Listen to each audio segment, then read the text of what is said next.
students, welcome to class 10, your chapter number 3 of history portion, the retaliation and the struggle of British Empire. In our last class, students, we discussed about the Indian National Congress formed by a British officer, Allen Octavian Hume, and after it, we also discussed that how the Congress was divided into the two periods due to the different ideology. The time period from the 1885 to 1905 is known as the time period of the moderates, and the time period from the 1905 to 1999, this period is known as the period of extremists. And also discussed the last topic, the period of moderates. We discussed that the many of the leaders of the Congress believed in and keep the faith in the British government. So it is clear that the many leaders of the Congress was supporter of the British Empire, and they also believe that without the British government, no Indian can govern the government as perfectly as the Britishers. So ये बात तो बच्चों clear थी कि moderates जो थे वो request करने में बिलीव करते थे, साथ में ये मानते थे कि ब्रिटिशर्स जब तक इंडिया में रहेंगे तब तक इंडिया जो है, इंडिया को इंडियंस इतना अच्छे से गवर्न नहीं कर सकते जितना अच्छा ब्रिटिशर्स इंडिया को गवर्न कर सकते हैं। तो ये सिंपल सी बात है कि जो मॉडरेट्स थे वो फ्रीडम की बात नहीं कर रहे थे। एक्चुअल में जो मॉडरेट्स थे वो चाह रहे थे कि हमें बस कुछ छूट दी जाए, कुछ कंसेशन दिया जाए, हमारी जो छोटी बड़ी डिमांड्स हैं ब्रिटिशर्स उनको मान ले, उनको एक्सेप्ट कर ले। और दूसरी चीज़ ये भी थी कि मॉडरेट्स जो थे वो ये बिलीव करते थे कि ब्रिटिश एम्पायर जो है या ब्रिटिश गवर्नमेंट जो है वो जो भी पॉलिसीज बना रही है वो इंडियंस के भले में है, मतलब इंडियंस के वेलफेयर के लिए है। और इसके लिए उन्होंने कभी भी ब्रिटिशर्स के अगेंस्ट में होकर किसी तरह का रिवॉल्यूशन नहीं किया, और हमेशा रिक्वेस्ट करने में, एप्लीकेशन लिखने में, इस तरह से ये सारी कार्रवाई मॉडरेट्स की चलती रही। लेकिन 1905 में बच्चों हमने डिस्कस किया था कि 1905 the Bengal was divided into the two part, तो पार्टीशन हो गया था बंगाल का, जिसके कारण कांग्रेस के कई बड़े बड़े जितने भी लीडर्स थे वो ब्रिटिशर्स के अगेंस्ट हो गए। उसमें गांधी जी भी शामिल थे। ठीक है, गांधी जी 1905 से पहले तक ब्रिटिश पॉलिसी में बहुत ही फेथ रखते थे, लेकिन 1905 में ब्रिटिश के बंगाल के पार्टीशन के बाद पूरी तरह से अंग्रेजों पर से गांधी जी का भी भरोसा उठ चुका था। तो यहाँ पर आज जो हम लोग बच्चों डिस्कस करेंगे, कल हमने मॉडरेट्स वाला जो टाइम पीरियड था, जो लीडर्स थे वो डिस्कस किए, जिसमें हमने दादा भाई नौरोजी के बारे में पढ़ा, फिरोज शाह मेहता के बारे में पढ़ा, और भी कई लीडर्स के बारे में पढ़ा। आज हम लोग एक्सट्रीमिस्ट का टाइम पीरियड पढ़ेंगे, which started from the 1905 to 1919। 1905 से लेकर 1919 तक का जो टाइम पीरियड है बच्चों, वो पीरियड ऑफ एक्सट्रीमिस्ट के नाम से जाना जाता है। अब बच्चों सबसे पहले आपको ये समझना पड़ेगा कि एक्सट्रीमिस्ट क्या है, कौन थे। तो एक्सट्रीम का मतलब क्या हुआ? बहुत ज़्यादा। अब बहुत ज़्यादा क्या? एक्सट्रीमिस्ट का मतलब वे लोग जो ब्रिटिशर्स को खुली चुनौती देंगे, जो चैलेंज देंगे, और वे सारे लीडर्स या वे सारे लोग जो ये बिलीव करते हैं कि बिना रिवॉल्ट के, बिना रिवॉल्यूशन के और बिना वायलेंस के हम लोगों को इंडिपेंडेंस नहीं मिल सकती। तो ये लोग वो हैं जो ब्रिटिशर्स में फेथ नहीं रखते, जिन्हें ये लगता है कि ब्रिटिशर्स को रिक्वेस्ट करने से आज़ादी नहीं मिलेगी, हमें तो फ्रीडम चाहिए, जबकि मॉडरेट्स फ्रीडम की डिमांड नहीं कर रहे थे। तो ये ध्यान रखिएगा कि मॉडरेट्स वे हैं जो छोटी बड़ी अपनी डिमांड्स पूरी करवाना चाहते थे, कांग्रेस के वे लीडर, और जबकि एक्सट्रीमिस्ट जो थे वो चाहते थे कि फ्रीडम की डिमांड की जाए। ठीक है, और इसी के साथ में ये लोग रिवॉल्यूशन में भी बिलीव करते थे, मतलब अंग्रेजों को खिलाफ रिवॉल्ट की जाए, क्रांति की जाए। ठीक है, तो इस तरह से आज जो बच्चों हम पढ़ेंगे पीरियड ऑफ कांग्रेस, तो 1805 से 1905 ये तो हो गया है हमारा कंप्लीट। आज हम लोग पढ़ रहे हैं 1980 to 1980 पीरियड ऑफ एक्सट्रीमिस्ट, ये हम लोग पढ़ रहे हैं। तो पहले देखते हैं conflict in the Congress due to the reforms of law and he believed that can be no reforms development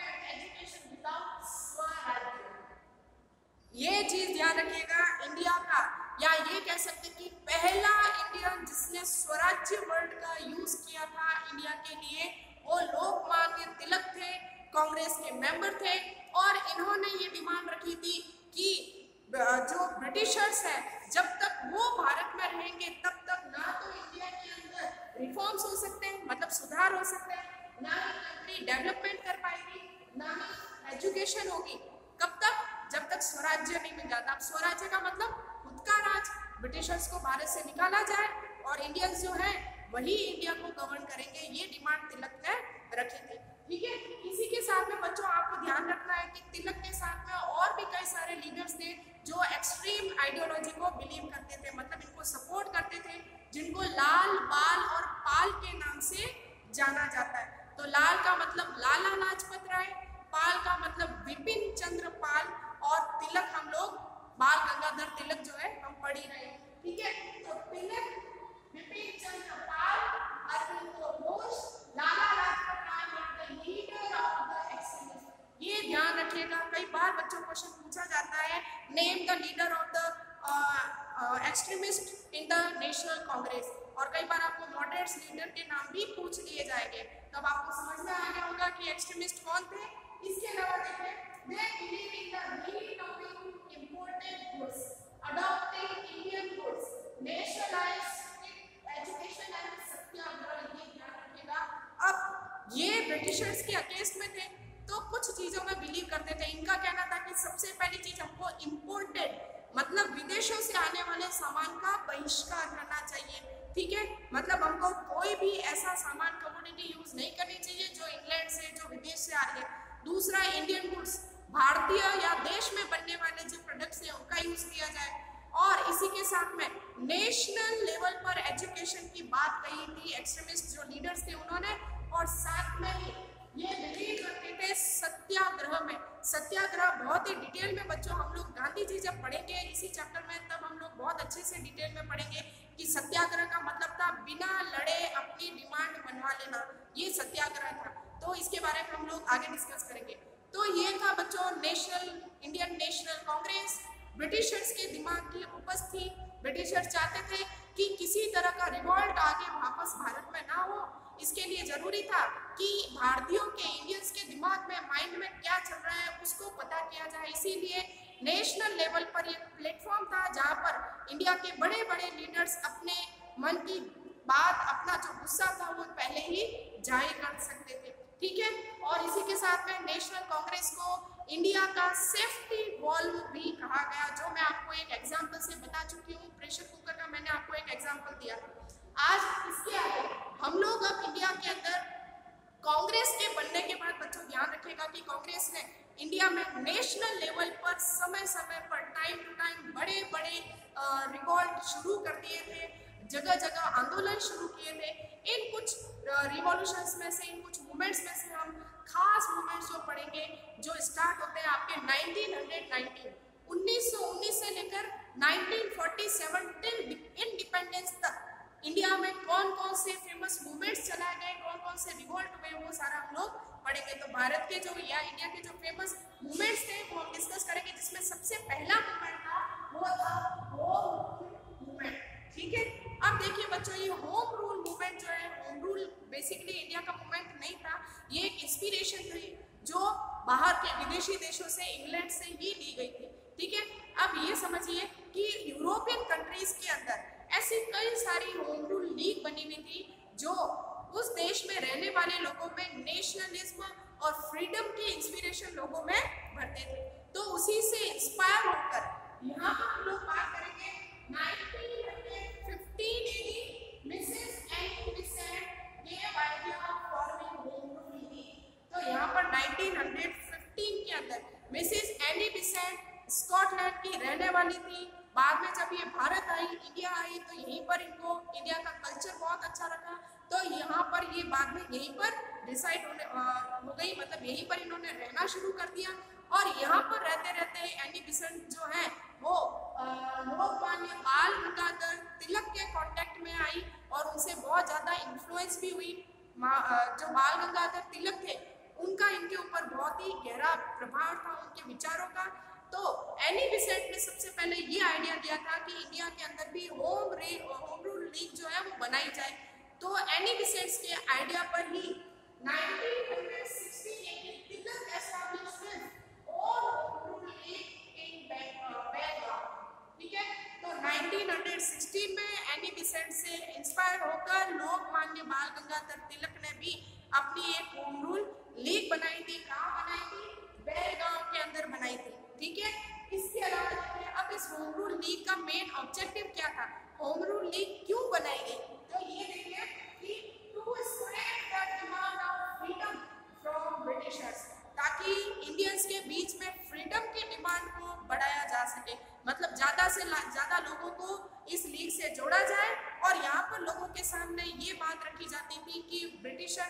way foreigner है, ठीक है, और कभी भी ब्रिटिशर्स इंडिया के नहीं हो सकते, इनको यहाँ से निकाल दिया जाए, इंडिया को फ्री कर दिया जाए। तो यहाँ पर फ्रीडम की डिमांड जो थी उसको स्प्रेड करने के लिए ये होम रूल लीग बनाई गई थी।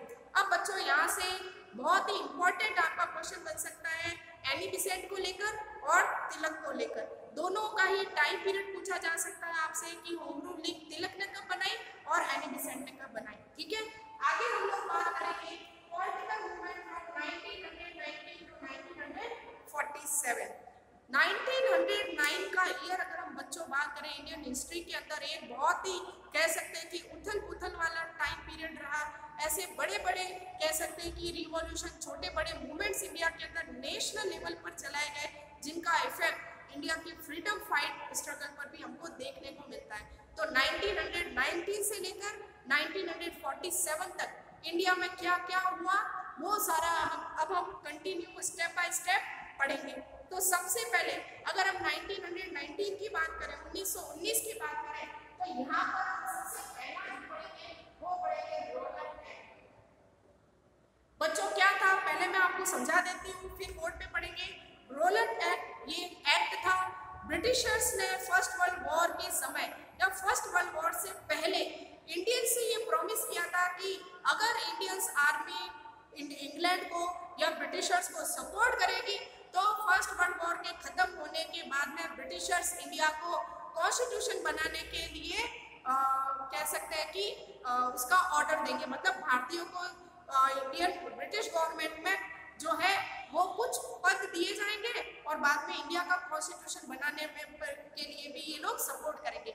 लेकिन जैसे ही फर्स्ट वर्ल्ड वॉर खत्म हुआ ब्रिटिशर्स अपनी बात से मुकर गए, मतलब ब्रिटिशर्स ने इंडियंस की डिमांड पर ध्यान नहीं दिया। और आपको ये भी बता दूं कि फर्स्ट वर्ल्ड वॉर में जो इंग्लैंड जो लड़ा था उसमें इंडिया की सोल्जर्स, इंडिया की आर्मी भेजी गई थी लड़ने के लिए, और गांधी जी ने इस चीज को बहुत ही ज्यादा सपोर्ट किया था। गांधी जी सर्जेंट की टाइटल ब्रिटिशर्स ने गांधी जी को दिया था, क्योंकि गांधी जी के कहने पर भारत के कई सारे जो यंगर्स थे, जो यूथ थी, वो फ्रंटियर पर लड़ने के लिए गई थी ब्रिटिशर्स के लिए। तो आप समझ सकते हैं कि ब्रिटिशर्स ने बहुत बड़ा प्रॉमिस किया था कि इंडिया का कॉन्स्टिट्यूशन इंडिया बनाएगी, इंडियंस ही बनाएंगे। लेकिन फर्स्ट वर्ल्ड वॉर के बाद में ब्रिटिशर्स अपनी बात से मुकर गए।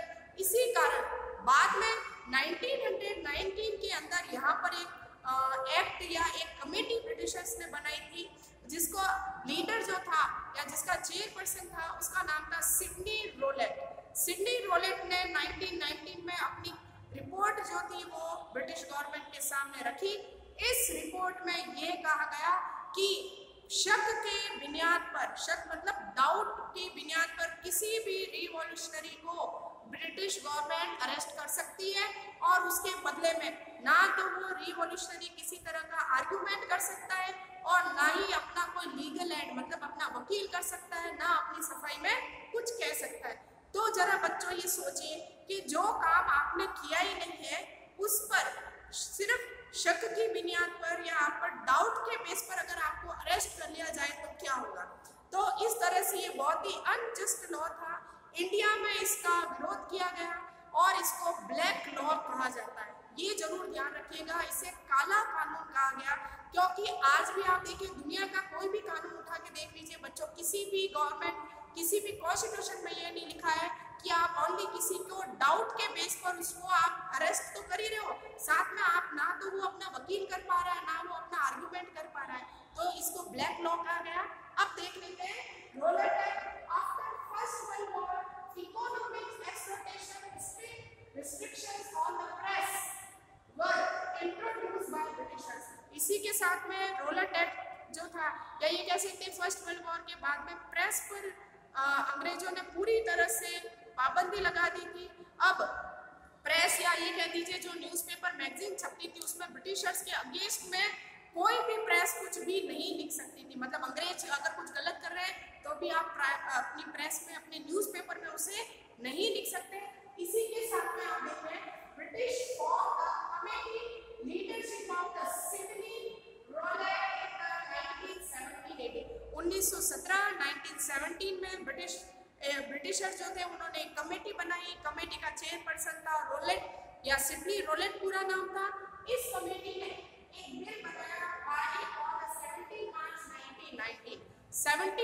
अगस्त 1919 में इस कमेटी ने अपनी रिपोर्ट दे दी। और अब रिपोर्ट में क्या कहा, तो देखिए, any person could be arrested on the basis of doubt. Such person would have no appeal, argumentative or the legal right.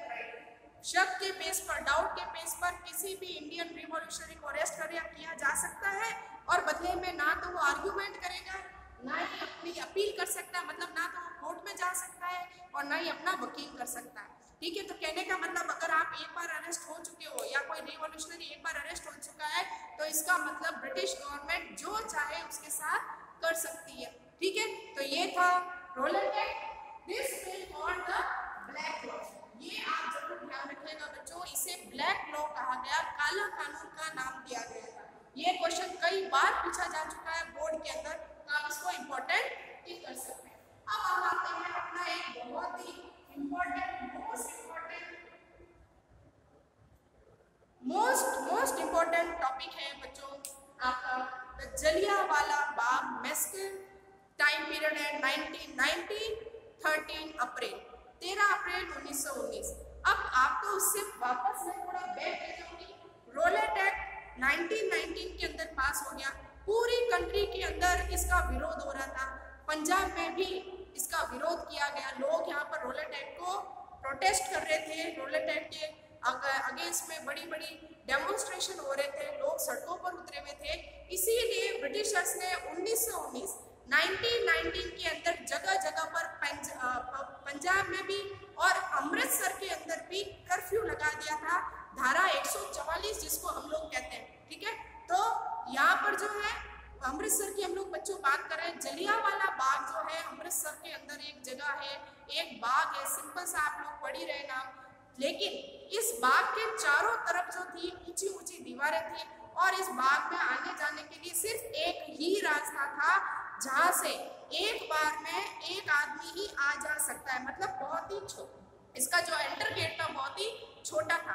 ठीक है, अब हुआ ये कि पूरी इंडिया के अंदर लोग रोलेट एक्ट को अपोज कर रहे हैं। ब्रिटिशर्स ने पंजाब के अंदर, अमृतसर के अंदर कर्फ्यू लगा रखा है और यहाँ पर जो टाइम है, यहाँ पर जलियांवाला बाग एक बगीचा, एक जगह थी जहाँ पर पंजाब के अंदर, अमृतसर के अंदर लोग इकट्ठा हुए थे बैसाखी का फेस्टिवल मनाने के लिए और साथ में ही रोलेट एक्ट को अपोज करने के लिए वहाँ पर एक कमेटी या ये कह सकते हैं कि कुछ लोग असेंबल हुए थे।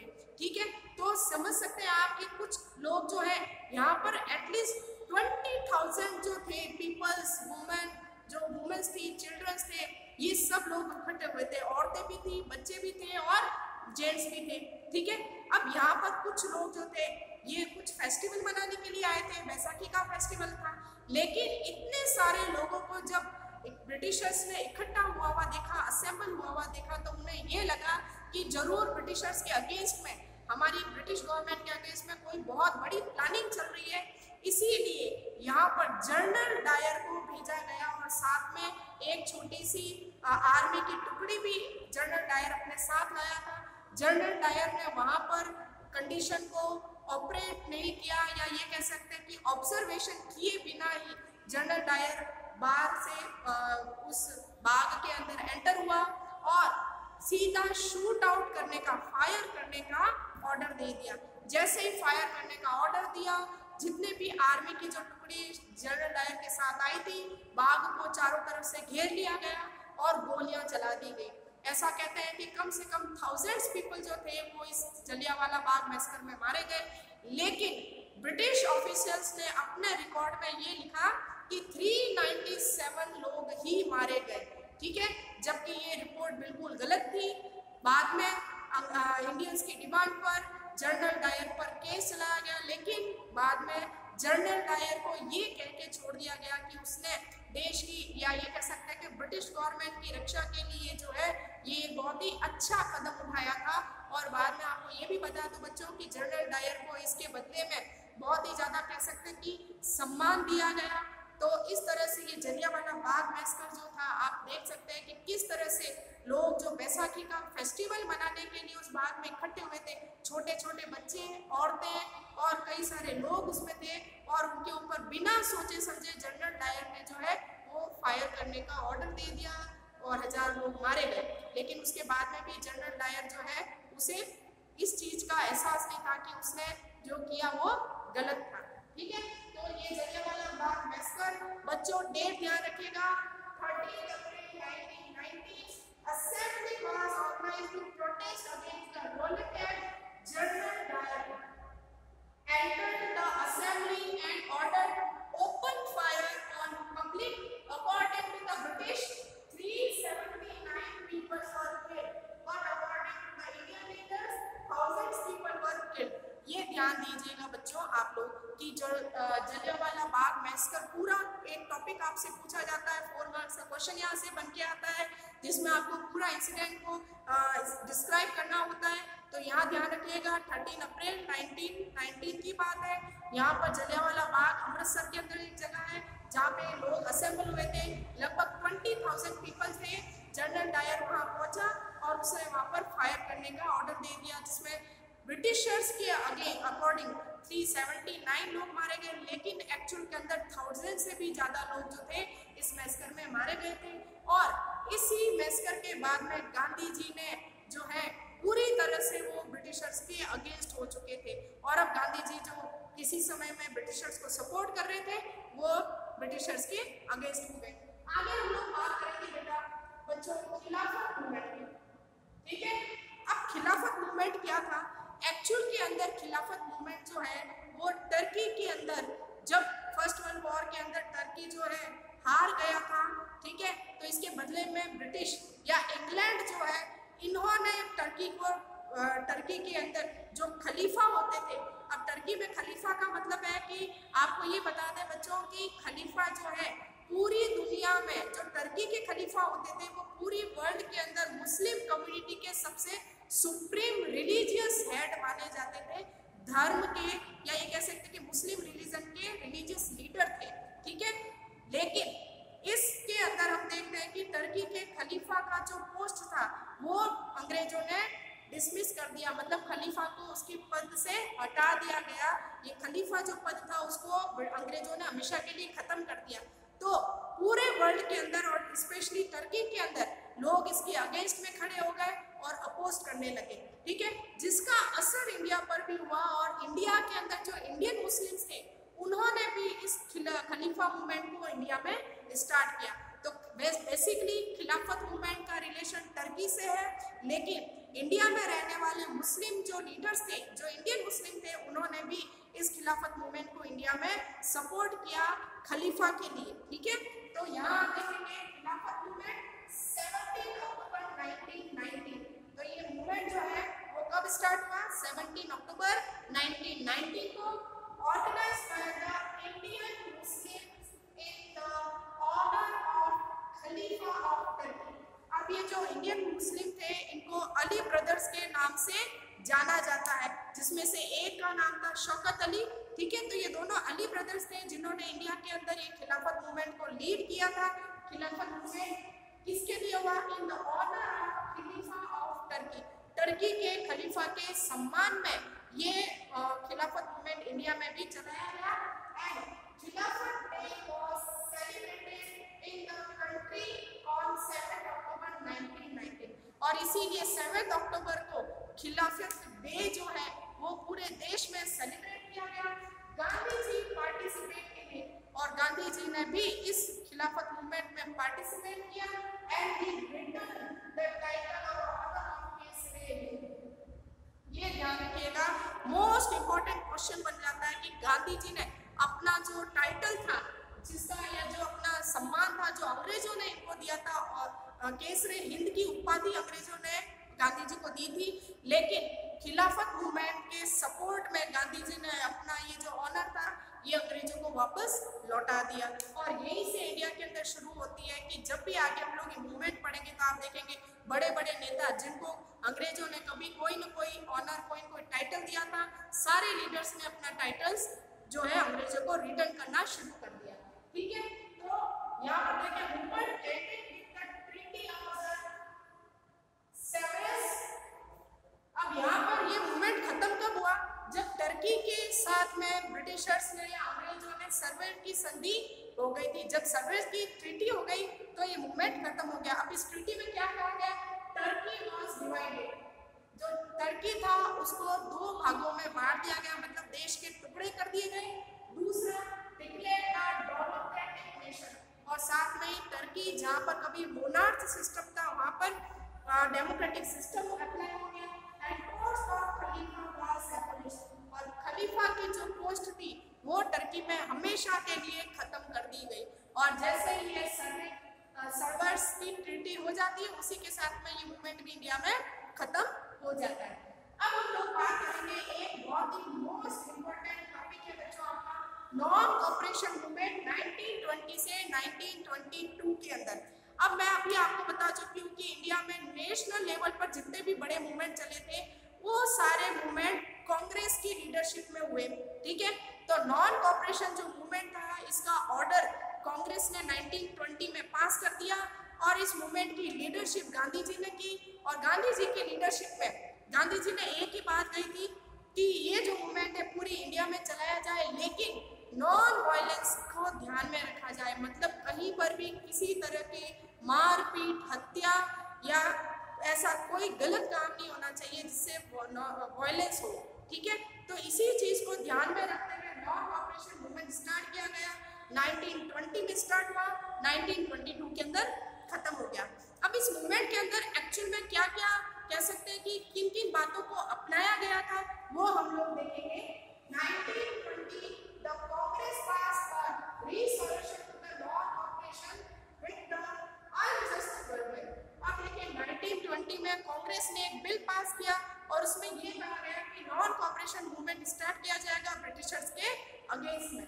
अब provision of the under this movement, अब इस मूवमेंट में क्या क्या प्रोविजन किए गए बच्चों, तो देखेंगे पहला, renouncing the government titles. Renouncing government titles का मतलब अंग्रेजों ने जिन जिन लीडर्स को उपाधियां दी थी या ऑनर दिए थे, जैसे मैंने अभी बताया कि गांधी जी को केसरी हिंद की उपाधि मिली थी, ठीक है। इसी तरह से जितने भी लीडर जिनको ब्रिटिश गवर्नमेंट ने कोई ना कोई टाइटल या ऑनर दिया था वे अपना टाइटल या ऑनर अंग्रेजों को वापस लौटा देंगे। सेकंड, रिनोवेट द लेजिस्लेचर, इसी के साथ में सारे इंडियंस, वे इंडियंस जो लेजिस्लेचर के मेंबर थे वो लेजिस्लेचर से अपना इस्तीफा दे देंगे, रिजाइन कर देंगे। आगे, कोर्ट एंड एजुकेशनल इंस्टीट्यूशन, इसी के साथ में कोर्ट में जितने भी इंडियंस थे वो, और एजुकेशनल इंस्टीट्यूशन में बड़े बड़े लेक्चरर, टीचर जो भी थे वो भी अपना रेजिग्नेशन ब्रिटिश गवर्नमेंट को देंगे। और discard imported goods not to pay tax, और इसी के साथ में विदेशी सामान को लोग मतलब यूज नहीं करेंगे और किसी तरह का ब्रिटिश गवर्नमेंट को टैक्स पे नहीं करेंगे, ठीक है। तो ये प्रोविजन है इसमें। लेकिन इन 1921 330,000 पीपल वेंट टू जेल। अब यहाँ पर ब्रिटिशर्स, ये नेशनल मूवमेंट पे जो ये नेशनल लेवल पर मूवमेंट चल रहा था जिसमें 1921 तक 30,000 पीपल जो थे, इंडियंस जो थे वो जेल चले गए। और फेब 1922, इसे आप इंपॉर्टेंट टिक कर लेना। देखिए 5 फरवरी 1922 की बात है। यूपी के अंदर गोरखपुर के अंदर एक छोटी सी डिस्ट्रिक्ट है चौरी चौरा नाम से। इस चौरी चौरा डिस्ट्रिक्ट के अंदर एक पुलिस स्टेशन था, ठीक है। यहाँ पर रिवॉल्यूशनरीज ने उस पुलिस स्टेशन में आग लगा दी, लेकिन इस पुलिस स्टेशन में आग लगाने से 21 सिपाही जो थे, जो 21 सिपाही थे वो जिंदा जल गए। और जैसा अभी मैंने बताया कि नॉन कोऑपरेशन में गांधी जी ने एक बात कही थी कि किसी तरह का वायलेशन नहीं होना चाहिए, किसी तरह की हत्या मारपीट नहीं होनी चाहिए इस पूरे मूवमेंट में। लेकिन 5 फरवरी को गोरखपुर के अंदर चौरी चौरा नामक जगह पर ब्रिटिशर्स जो रिवॉल्यूशनरीज थे उन्होंने पुलिस स्टेशन में आग लगा दी। 21 सिपाही जो है वो जिंदा जल गए। और इसी के कारण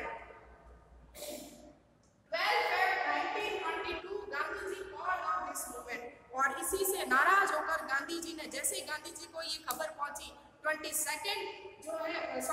फरवरी को ही गांधी जी ने इस मूवमेंट को नेशनल लेवल पर खत्म कर दिया, क्योंकि शुरू से ही गांधी जी कह रहे थे कि वायलेशन नहीं होना चाहिए मूवमेंट में। और गांधी जी के इस डिसीजन को भारत के बड़े बड़े लीडर्स ने गांधी जी की सबसे बड़ी भूल कहा, क्योंकि ये मूवमेंट पूरे नेशनल लेवल पर सबसे अच्छा चलने वाला मूवमेंट था, बहुत ही सक्सेसफुल मूवमेंट रहा। और कई सारे लीडर जिसमें नेहरू जी भी शामिल थे, तिलक भी शामिल थे, इन सब का कहना था कि अगर गांधी जी ये मूवमेंट अगर खत्म नहीं करते तो शायद 1923 तक इंडिया को इंडिपेंडेंस मिल गया होता। तो भारत की गांधी जी की ये सबसे बड़ी भूल मानी जाती है कि उन्होंने नॉन कॉपरेशन मूवमेंट को अचानक से खत्म कर दिया। तो बच्चों, आज की क्लास में पॉलिटिकल मूवमेंट्स में हमने कई सारे मूवमेंट्स अभी तक पढ़े, और भी कुछ मूवमेंट्स बाकी हैं, क्योंकि हमें 1947 इंडिपेंडेंस डे तक का सफर तय करना है। तो कल की क्लास में वापस मिलते हैं नए टॉपिक के साथ। तब तक thank you and good bye.